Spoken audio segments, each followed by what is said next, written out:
Good afternoon, everyone, and welcome to A Gathering Place hosted by Marilyn Hemingway.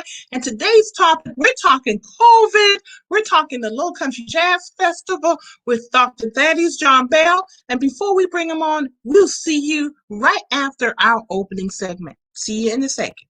Hello, I'm Marilyn Hemingway, and welcome to A Gathering Place. I said, I'm stepping back because we have young voices who want to be heard and they're moving on something. Branding is really important to you and your business. Even a basic type of technology, you learn it all. And people are Good question.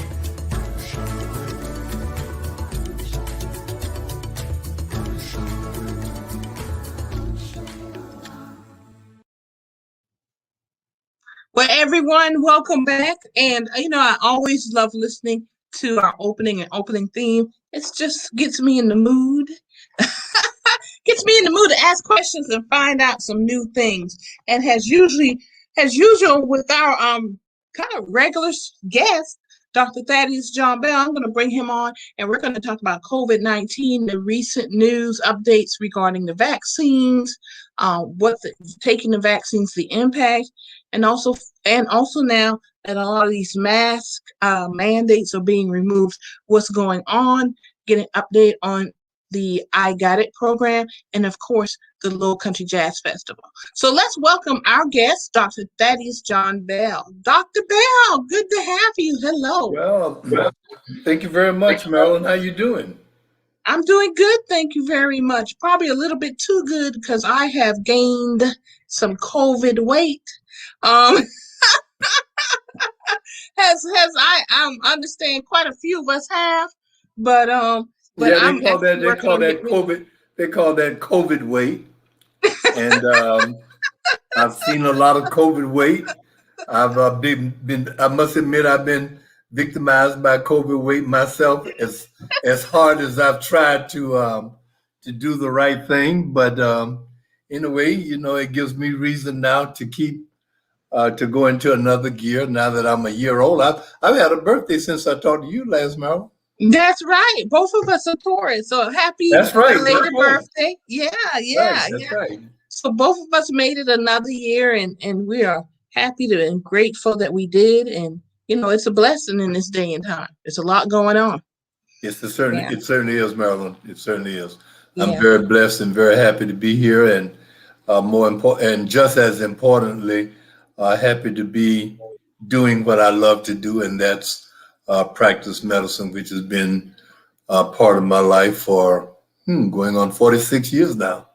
Wow. That's a wonderful thing. It really is. Yeah. And it's because of you are doing what you love to do that you've started closing the gap in healthcare. You've been on many boards and really been doing the work in the community. And that's why one of the reasons we have you here with us on the Gathering Place. And you were my first guest, I believe, when I started over a year ago.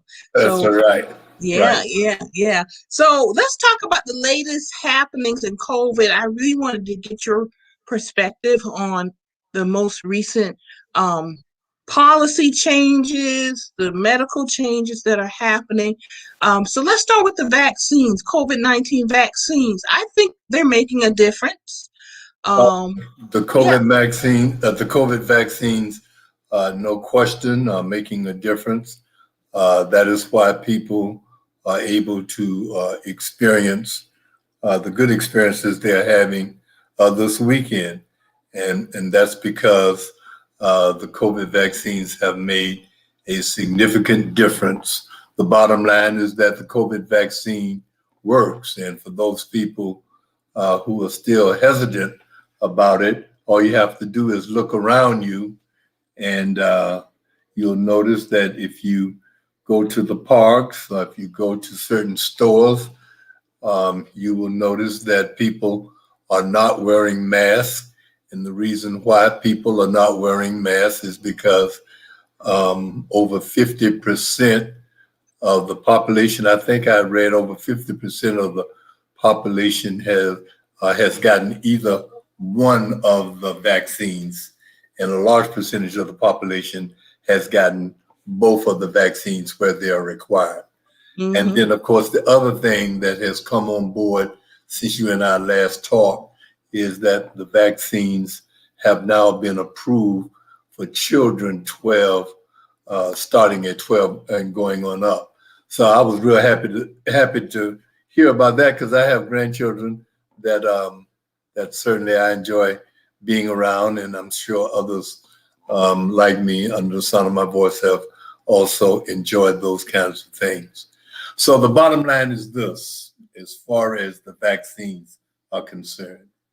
The vaccines save lives. Have there been deaths related to the vaccines? The answer to that question is yes, but those deaths are very, very small. I think that they have discovered that perhaps less than 1% of deaths have been related, to the vaccine. That's kind of like 1 in a million. You might, if you wanna have a measuring stick to measure that by, and so the vaccine is still safe. And I see a question as to whether I would advise people to take the vaccine. Yes, I'm sure about it. I've taken the vaccine. Most of my patients have taken the vaccines. And so as a result of taking the vaccines, these are the rules that you can pretty much take to the bank. If you have taken the vaccine, you are protected from getting ill or dying from COVID if you have taken the vaccine. Those people who have not taken the vaccine, they are at risk of getting COVID. And when they do get it, they are at risk of dying from COVID. That's the bottom line. There are nuances that come up regarding the vaccine. As far as hesitancy is concerned, the answer to that question is yes. I see a question in the chat box, and it asks, my daughter's pregnant and afraid to get the vaccine. Should she be? I always tell people with these kinds of questions, you should first talk to your healthcare provider. Let me repeat that. You should first talk to your trusted healthcare provider. I would like to think that whoever wrote this, they have an OBGYN physician, and they should definitely talk to that physician. The bottom line, the CDC recommendation is that pregnant women should take the vaccine. That's the bottom line. But I always tell people to talk to your trusted healthcare provider. I'm impressed, Marilyn, that people who get their medical information from their trusted healthcare provider, for the most part, are going to do well. And I would encourage people to use your doctor. These are instances in which you should use the person who you have put your trust in. If you don't trust Dr. Bell, who you've never met before, trust the person that does what I do. Trust the person that you go to who gives you a Tylenol if you get sick, and you don't ask him about whether or not Tylenol is going to kill you. You trust him if he tells you to do that. So, but I understand, and I encourage people understand where people are coming from. In the African American community in Maryland, there's one thing that I have noticed, particularly in my practice. I have noticed that I've lost 3 people in my practice from COVID. You know where they got the COVID from, Marilyn? They got the COVID from a family member. Mm. These people were doing fine. They had pre-existing conditions. They were staying home. They were wearing the mask. They were doing all of the things that I asked them to do. But when a family member came into their space and not practicing social distancing and not wearing the mask, a week or two after these patients, after these people left, the persons who were victimized by COVID, the persons died. And case in point, to drive that point home, the other day in my practice, a young man came in, and I've been talking to him about taking the vaccine for about two or three months. And he came in and he said, well, I finally decided that I'm going to take the vaccine. And after he said that, he started weeping. And so I asked him, why was he crying? And he said, my sister died from COVID last week. Now that kind of story, that's real. That's the kind of story you don't want to hear. And based on what I've been hearing from some of my colleagues, they are hearing those same kinds of stories, that a family member came in someone's space and gave them the virus, when all of the recommendations that were being made were not met, and the family member gave another family member COVID. I've heard that a lot too, Dr. Bell. Especially with grandparents and the grandchildren coming over before the vaccine, and the grandparents ending up with COVID, but they took all precautions until they let the grandkids into the house, into their space, as you said. Right, yeah. right, mm-hmm. Right. Now, one of the things that I would like to mention that folk need to be aware of, there are people in which the vaccine, even if they get it, may not be as protective as it is with other folk. If you have a blood cancer, let me repeat, if you have a blood cancer such as leukemia, or you're recovering from some type of leukemia, we are finding that the vaccine does not provide the same kind of protection that it does for other people. The immune response for people who have had blood cancers is not as great. In other words, the body does not have the antibody response to be able to fight off the COVID if it is exposed, if the body is exposed to the virus. So blood cancer is one place where even if you've had the vaccine, you must continue to wear the mask. The second group of people that must continue to wear the mask are people who have had organ transplants. If you know someone who has had a lung transplant, or a pancreas transplant, or a kidney transplant, those patients are at risk for getting COVID, even if they have had the vaccine. So therefore, it is being recommended that those patients continue to practice social distancing and continue to wear the mask. Marilyn, the other day, I was getting my car washed, and there's a price that you pay when people hear you on radio and see you on television. And this young man recognized my voice, and he came over and he told me, he said, look, I have sickle cell, and I want to know, should I get the vaccine? And I told him, absolutely, if you have sickle cell, you should get the vaccine. We know that sickle cell patients are at high risk for getting COVID. So you definitely should get the vaccine.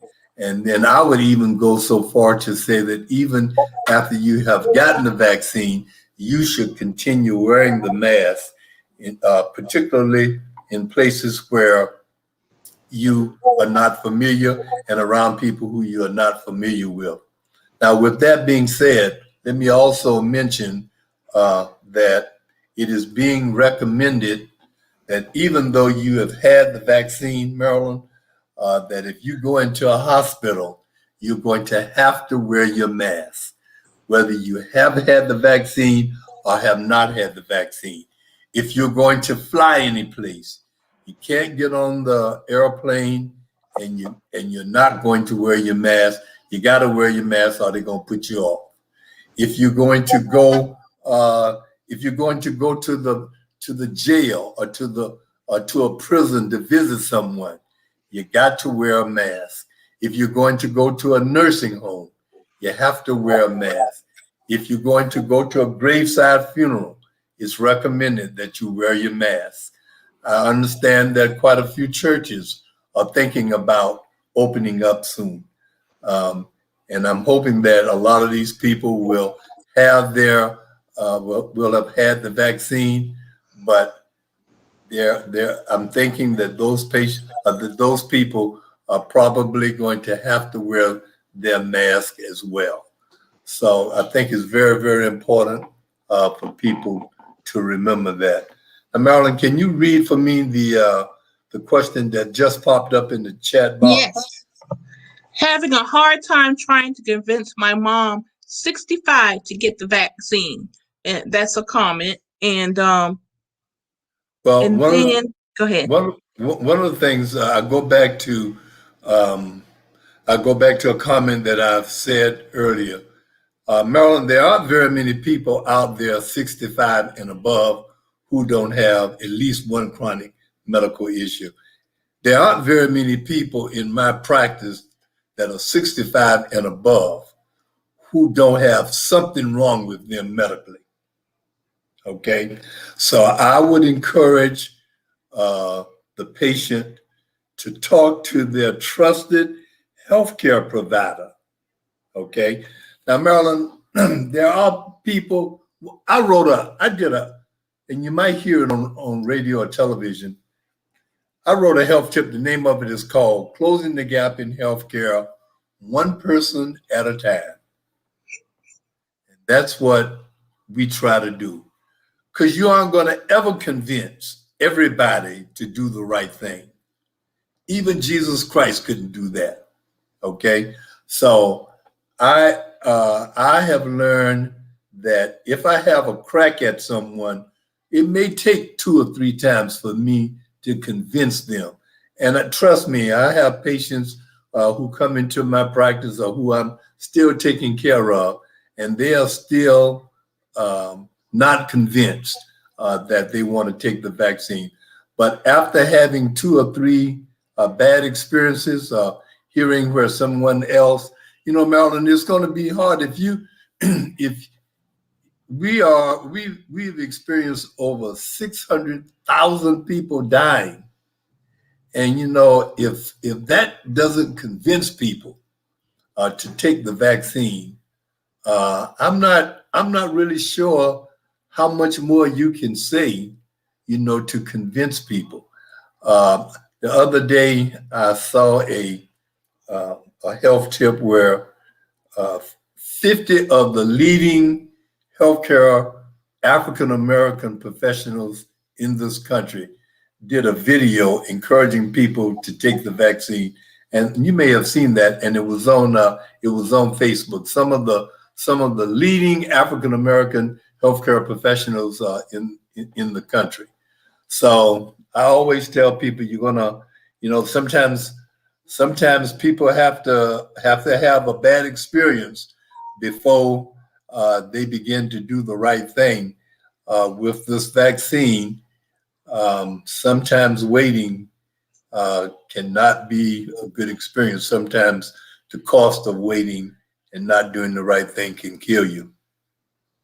That's true. And I know so many folks also. I know folks who've the entire families have contracted COVID-19, and members of those families have died. And I don't know how to convince a 65-year-old, but certainly I would think talking about their chronic conditions and also just the impact on their family when it could be avoided.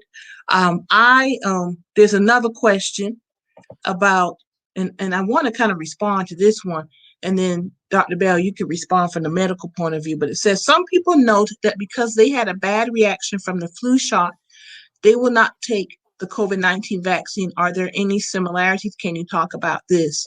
And I had the flu shot last year because of what was going on with COVID. Well, I have the flu shot, especially once I turned 50 every year. But I got the flu shot, wore a mask most of the time, didn't have a cold this year, didn't have anything, did not have a reaction to the flu shot.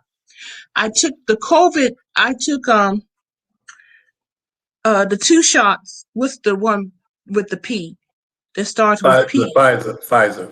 Pfizer, thank you. And the first shot, no reaction. I think that evening they told me to kind of move my arm around. It might get a little stiff. And I forgot. I went back to work and I forgot. So at night when I was getting ready for bed, I know, it was a little stiff. So I kind of just did this. I went to bed, woke up the next morning, no problem.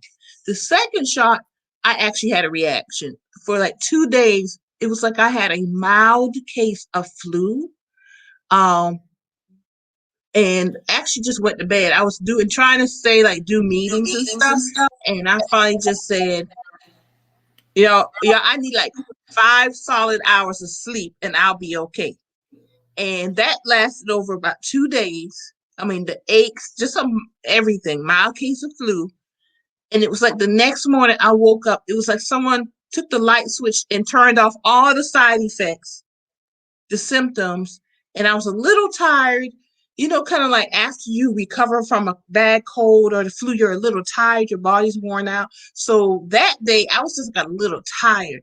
But other than that, it was like a light switch went off and the symptoms like disappeared. And I know there are a lot of folks that I've spoken to who had the second, well, depending on who they were, but mostly the second shot had that type of reaction. And then they went on. I would rather have the 2 days of that. Honestly, when it came down to it, being uncomfortable and tired and just going and getting good solid sleep than to get COVID. And I have had family members who've had it, and thank God they've recovered. But I've had friends, and we've also had patients who've been on this show about a month ago who lost family members who are still dealing with their COVID, their long-term, they call them long haulers, is the term. They are still dealing with symptoms. And one, it's been almost a year ago. And she's still dealing with the symptoms, the aftermath of having COVID, and it has changed her entire life. She can't work.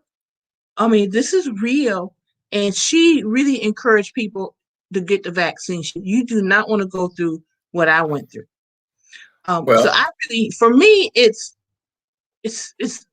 I encourage people to get the vaccine. Well, there's a lot to be said, and let me start with the question. The flu vaccine or the flu shot and COVID, they were made entirely different. The flu vaccine is usually made with a kill virus. The COVID vaccine does not involve a kill virus at all. There's a totally separate kind of technology that went into making the vaccine. So from that perspective, the two things are entirely different. We've gotten into, and I've explained on a number of occasions, how the COVID vaccine was made. But the technology for making the COVID vaccine started 10 years ago. It was brought to the public on an emergency basis because the virus turned into a pandemic that started killing millions of people throughout the entire world. So all of the scientists got together and pooled their knowledge base together to be able to come up with a vaccine that has been tested and on several occasions, and that has found to be safe. The other thing to remember is that the COVID vaccine is far superior to the flu vaccine. Never in the history of vaccines have we had 3 vaccines that are above 85% effective. Let me repeat that. The flu vaccine has never been 85% effective.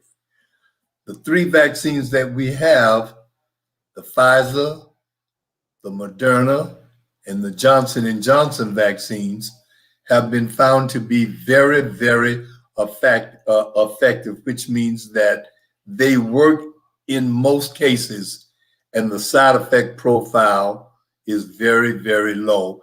And that's based on the 3 clinical trials, the 3 phases of the clinical trials that those 3 vaccines have been able to go through and be approved by the federal government. And there are also 2 on the horizon that will probably be effective. So, so folk need to keep that in mind. The other thing that I want to mention, Marilyn, you mentioned also the long hauler syndrome. Let's make a few comments about that, because for those people who get COVID and who are fortunate enough not to be ill in order to be admitted to the hospital or not have to go to ICU, that's a good thing. But we know that those patients, at least 1 in 5 of those patients, go on to have long hauler syndrome. Now, we could really spend the next half an hour talking about long hauler syndrome, but long hauler syndrome are the after effects of COVID that did not cause you to be admitted to the hospital, but cause you to have lingering headaches, fatigue, brain fog, musculoskeletal pain, and just a myriad of other medical problems, which we do not have a treatment for at this time. We are just beginning to understand. There are some theories as to why people have these have what we call this long hauler syndrome. One of the theories is that when a patient got COVID, while a major part of the COVID disappeared, a significant part of the COVID hid out in the body and continues to continue to cause the effect that it would have caused if it were full blown. That's kind of putting it in layman's terms. There are some other theories that are being brought forth as well. But the bottom line is that we are having about 150 million people who have developed these long hauler syndrome symptoms. There currently is no treatment. They can last indefinitely. We have found out that patients who had COVID, got long hauler syndrome, and then got the vaccine. It appears as though once they got the vaccine, that the long hauler syndrome is not as severe and it does not last as long. But I would say to you, stay tuned, because we are having long hauler syndrome clinics pop up all over the country. In South Carolina, the last I checked, there were no long hauler syndrome clinics, but doctors are aware of it, and doctors are treating the individual symptoms very, very seriously, and doctors should be referring you out. For an example, one of the symptoms of long hauler syndrome is pain in the extremities and weakness in the extremities. So what doctors are doing, they are referring those patients to neurologists and having the neurologist deal with that particular symptom. I've had a couple of patients with long hauler syndrome with headaches, and I referred those patients to a neurologist to make sure that I was not missing anything, and to get their expertise. And oftentimes they've not been able to do anything for these patients other than treat them symptomatically. So long hauler syndrome is real. Here's the other thing too, Marilyn. I want to make sure that people understand, and this is going to be a game changer, Marilyn, for a lot of young men, because we are now finding out, Marilyn, that COVID causes erectile dysfunction. What? All right. I haven't heard that one yet. Yes, COVID can cause erectile dysfunction, and it's in 1 out of 5 men they are complaining of erectile dysfunction. It's and really when you think about it, for those of us who know a lot about erectile dysfunction and heart disease, we are really not that surprised, because keep this in mind, Marilyn, anything that affects the heart will affect the penis adversely. Keep that, people don't realize that. If it can affect the heart, it can affect the penis. Is it because of the flow of blood? It has a lot to do with the flow of blood. It's called an endothelial dysfunction kind of problem. That means that it affects the lining of the arteries. You know, in order for a man to have an erection, he must have good blood flow going to the penis. If the blood flow is interrupted, something happens to it, then an erection will not take place. The same physiology, Marilyn, takes place in the heart. If you have a disruption of blood through the coronary arteries, you're going to have what? You're going to have a heart attack. That's exactly right. So we are beginning to have young men begin to recognize that they're having erectile dysfunction. So someone's, and this is a joke, someone suggested that's why you should take the Johnson & Johnson vaccine.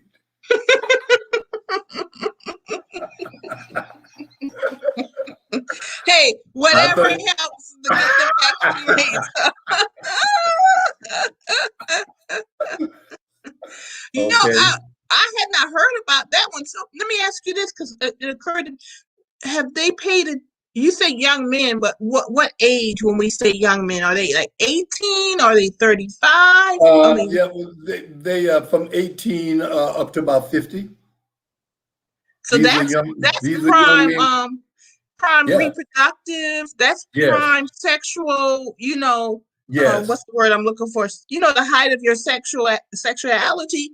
Right, so, your sexual activity, sexual enjoyment, or whatever. So we are recognizing that that these men are beginning to explain, beginning to have an inability to get an erection, even with the use of erectile dysfunction medications. Oh yeah, so, y'all better go get that Johnson & Johnson. That's exactly right. Wow, I hadn't heard that one. So yeah, I'm glad you. That's actually, and as you were talking, I'm glad we have these conversations. I think you and I, from the beginning of this, we've been pretty transparent, and we focus on the science. We focus on the medical. We do tell jokes. We do have sense of humor, but this is why we have these conversations, because that one I didn't know. I had not heard. Yeah, it's very, one of the things that also brings up the subject, that the hesitancy now is being found among younger people. When they did surveys and looked at older people, 65 and above, those folk are getting the vaccine, but it's the younger people. I talked to a young man the other day, just graduated from South Carolina State College, University, 22 years old. And I asked him, has he had the vaccine? He kind of smiled and said, "No, sir, not yet." And so no longer can you say, well, it was not available, because those barriers, for the most part, not all the time, but those barriers for the most part have been broken down. The barriers for getting the vaccine. And of course, the vaccine doesn't cost anything. And so the government has made it um, very easy. In fact, have used some fairly unique carrots in order to get people to take the vaccine, including being able to win $1 million. And, in New York City, I think the governors did a lottery. And if you win the lottery, you can get 4 years of college with all your tuition paid. That's right. If you're if you win the lottery for taking the vaccine. And over in Ohio, I think that they're raffling off $1 million, et cetera. So they're giving away doing trucks, all kind of stuff to get people to get that vaccine. Right. So anyway, that's I figured I would catch you off guard on that one. You did. You did on that one. But that's good information to know. I took it because I think I don't have a problem with vaccines, and I think that's because I'm a military brat. And when we went overseas, before going overseas, you're gonna get all kind of vaccines. And my dad lived to 89, and let me tell you, military 28 years, he had all kind of vaccines. And I don't think any of us have any cognitive issues that I know of. That because you've kind of heard that too. And not to say it's not going to happen, but the odds are great that it's not, that you're going to be fine. The other thing that when you mentioned cognitive, it made me think of the side effects that COVID has caused and the mental health issues that have come about as a result of the other things that COVID has caused, the anxiety, the depression. Maryland, in the African American community right now, we are dealing with racism, police brutality, the effects of COVID, and just a plethora of medical issues that we've never had to deal with in the past.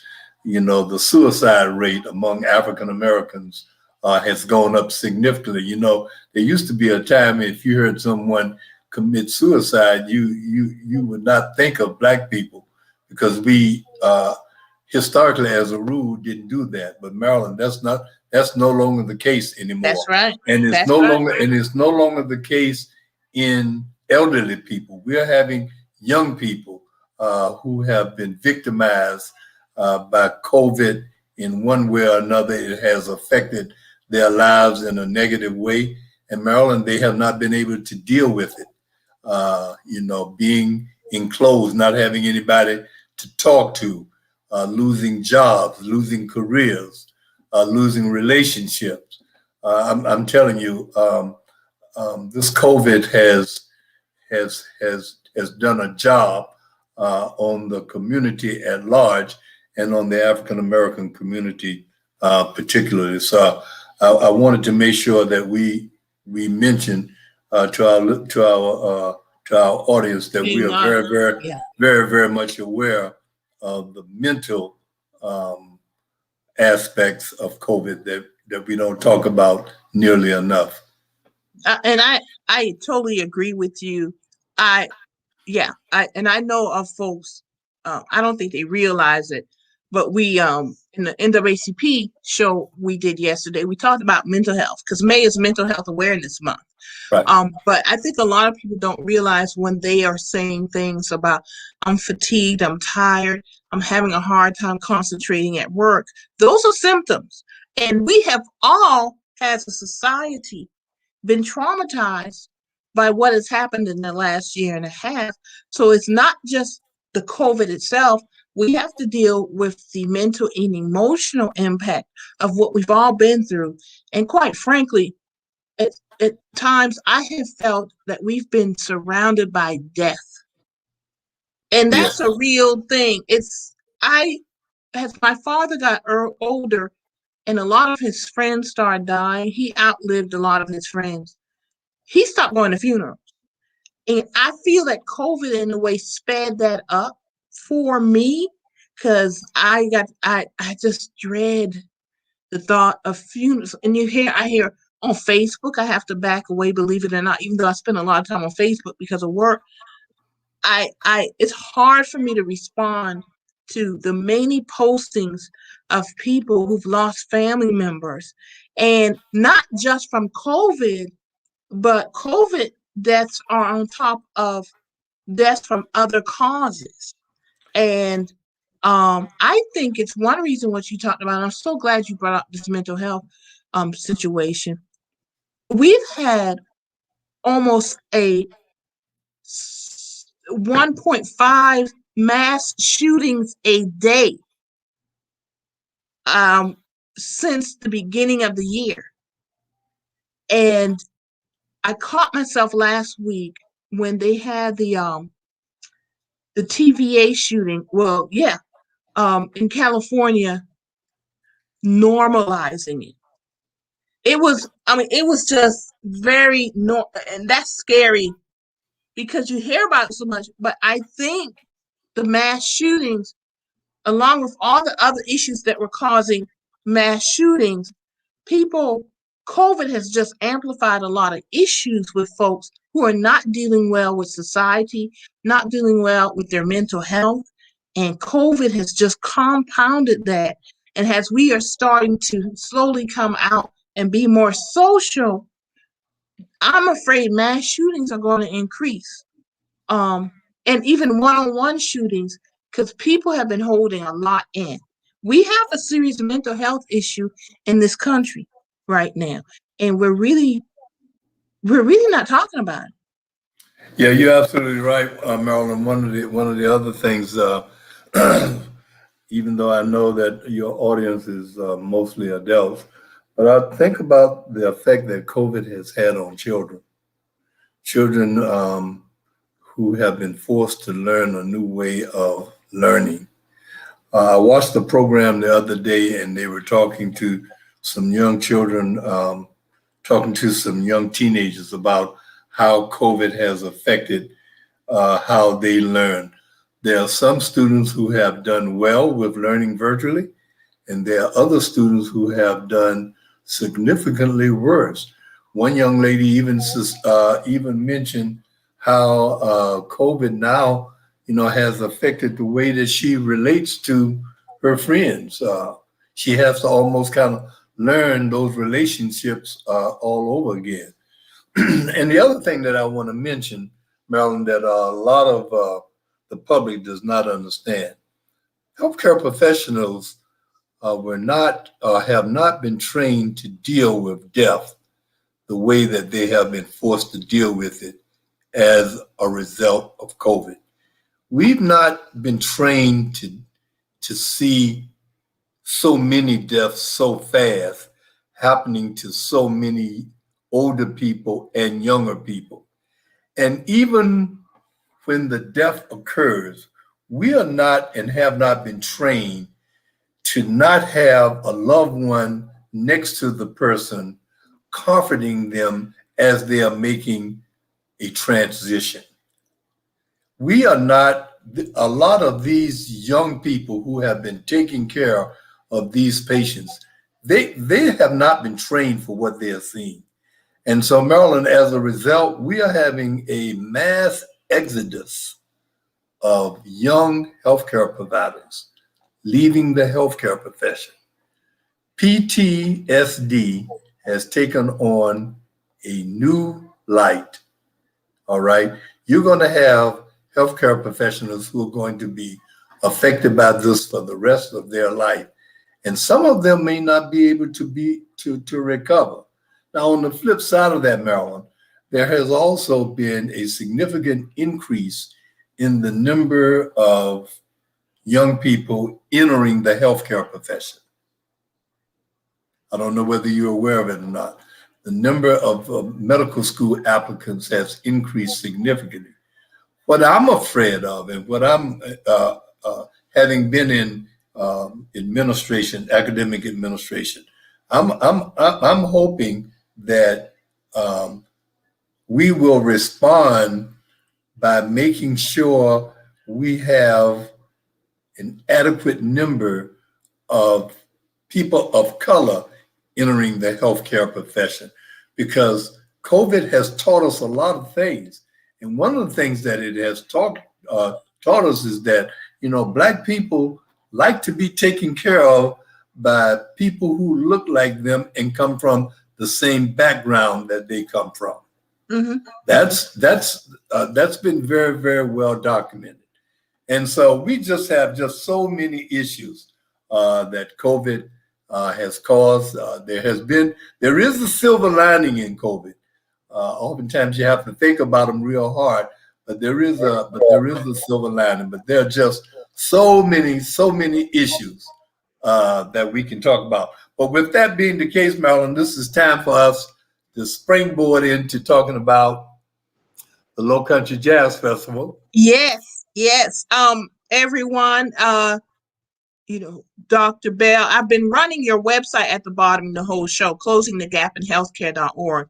But every year he does an annual fundraiser so he can keep doing the programming and education that he provides, and that's the LowCountry Jazz Festival. I'm going to bring the website up, Dr. Bell, but can you start talking about the LowCountry Jazz Festival and what's going to happen this year? And I'm just going to let everybody know right now, I'm supporting it. Well, thank you very much. I'm gonna be there because this is a, not only is it good entertainment, but it really is a real change maker. We're supporting something that directly impacts us. But this is the LowCountry Jazz Festival, and it's happening when? Well, it's going to happen Labor Day weekend, and I want folk to know that this is the signature program that Closing the Gap in Healthcare sponsors. For the sole purpose of raising money to help African Americans at the medical university finance their education. And so I want to pause right there to say that we just gave the scholarship to a young man from Charleston County, Maryland, and I won't give you his name right now because we're gonna let that be a surprise. But I will let folk know that we feel real proud because we've later found out that his mother is a healthcare professional at Franklin C. Fetter. So we feel like our scholarship has made full circle. That's right. It's doing exactly what it was designed to do. But the LowCountry Jazz Festival is going to be at the Gilliard Auditorium. We are currently making plans to have it. It will be a safe jazz festival. One of our major partners is the city of Charleston. They are one of our partners. And when the tickets go on sale, which will be on June 1st, I would encourage you to get your ticket early because our jazz festival is a international jazz festival. Mm-hmm. And so people from all over the country, as well as all over the world, purchase tickets to come to our jazz festival because we bring jazz artists from all over the world. It's smooth jazz, and we're looking forward to selling out. And the bottom line is that we are going to do it safely. So every day we are working, trying to figure out how we are going to make it very, very safe. I will tell you this, though, that people who come to the Jazz Festival will probably have to show that they've had the vaccine.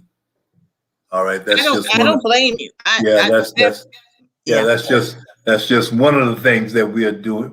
We are going to do. We are going to do some others as it gets closer, and we're going to take other recommendations that's made by the CDC as we get closer to the time that we are going to have the festival. But we are looking forward to doing it.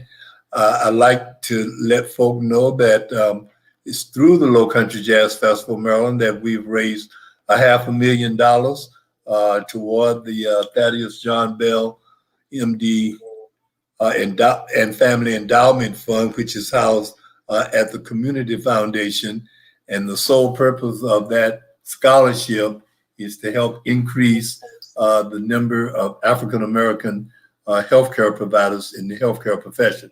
So that means it's just not for doctors. It's for anybody can apply who's currently at the medical university, any African American student. They can be a medical student, a dental student, a nursing student, a student in the allied health profession, a student in graduate studies. It is the only scholarship of its kind at the medical university, and I'm very proud to say that it's going to be given in perpetuity. And when you buy a ticket, by the way, Marilyn, you should definitely come to our white party. Okay, when's that happening? That's going to happen that Friday night, and it's a white party. The tickets are going to go on sale at the same time, and the tickets for that usually sell out very fast, and it's where everybody wears white, and we have a great time, and we're going to have a world-class jazz artist to play live music there. We're going to have good food, and you're going to get a chance to meet people from all over the country. So well, I can't wait. Yeah, so all of it goes to help support closing the gap in healthcare. And I want to also, take the opportunity to say that the White Party is in memory of my daughter, Tanisha Bell Alston, who was very instrumental in organizing the LowCountry Jazz Festival, and also very much responsible for making closing the gap in health disparities for African Americans and the underserved, the project that it has been. Now, Marilyn, let me also talk a little bit about the I Got It campaign. Yeah. The I Got It campaign, we recently received a grant, and we are trying to educate people in Allendale County, in Allendale, South Carolina. Allendale, Maryland is one of the most underserved areas in South Carolina. Mm-hmm. Demographics, there are a lot of African Americans there. And so we've been down there promoting getting the flu shot, encouraging people to get it, putting out the sticker and all kinds of other reading material. And so we are hoping that we're going to be able to make a difference in that county, as well as in counties surrounding it. So that's what we are doing right now, Marilyn. You're doing a lot, but you're always doing a lot. So and that's why I'm so happy to support it and also to promote it. And you're making a difference in healthcare and in our community. So y'all, I do encourage you to support the I Got It campaign. You could go to closingthegapinhealthcare.org to learn more, and the LowCountry Jazz Festival if you enjoy good music, good live music, and also supporting closing the gap in healthcare, the scholarship programs, everything. I encourage you to, as soon as those tickets open up, to purchase tickets, because that's what I'm going to do also. Because I think coming out of COVID, it's time for us to have a good time. Absolutely. And to continue to do the good work. And thank you, Dr. Bell, because good information today, really good information today. And thanks y'all for the compliments. We had some compliments also I posted, that just really good information regarding COVID and what's going on. And y'all, I told Dr. Bell before this show, we don't have to go an hour, but but the show, we're over just under an hour, and we had some good questions out there. And I just want to let me see. There might be one more. Let me do a quick one. Is there a push to use the possibility of erectile dysfunction as a kind of prod for vaccination? I would think so. I think Dr. Bell mentioned it for that reason. Yes, also. you will. Mm-hmm. I already have. Well, I don't know whether people are aware of it or not, but we do a COVID report, and it's on radio every week. There's a new COVID report.